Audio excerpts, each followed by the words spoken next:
আসসালামু আলাইকুম viewers, welcome to my channel ভোজন রসিক। আজকে আমি বাড়িতে থাকা খুব সাধারণ কিছু উপকরণ দিয়ে বানাতে যাচ্ছি রেস্টুরেন্ট স্টাইলে মুচমুচে চিকেন ফ্রাই। তো চলুন শুরু করি। তো প্রথমে আমি একটি বাটিতে হাফ কেজি মুরগি মাংস নিয়ে নিচ্ছি। এখানে আমি স্কিন সহ মুরগিটাই নিয়েছি। তারপর এতে 1 চামচ আদা এবং 1 চামচ রসুনের পেস্ট দিয়ে দিচ্ছি।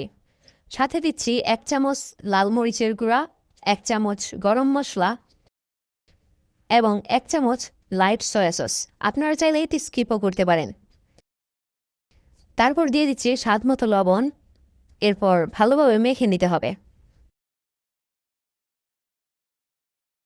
মাখা হয়ে গেলে এটা 2 ঘন্টার জন্য রেস্টে রেখে দিন।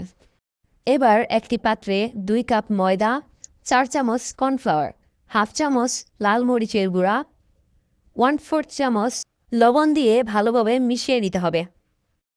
এবার ম্যারিনেট করে রাখা মাংসগুলোকে আবার হাত দিয়ে একটু নেড়ে চেড়ে নিচ্ছি। তারপর আগে থেকে রেডি করে রাখা ময়দার মিশ্রণে এগুলোকে ভালোভাবে কোট করে নিতে হবে। এবার একটি বাটিতে পানি নিয়ে তাতে কোট করা মাংসের টুকরোটি 20 থেকে 30 সেকেন্ডের জন্য ভিজিয়ে রাখুন।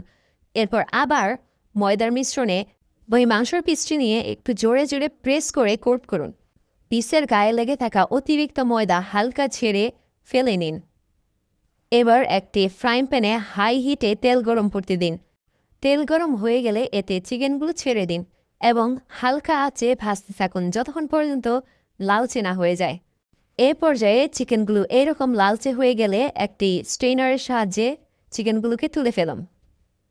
এবার উপভোগ করুন সম্পূর্ণ রেস্টুরেন্ট স্টাইলেই বাড়ির সাধারণ উপকরণ দিয়ে তৈরি করা মুচমুচে এই চিকেন ফ্রাই। ধন্যবাদ।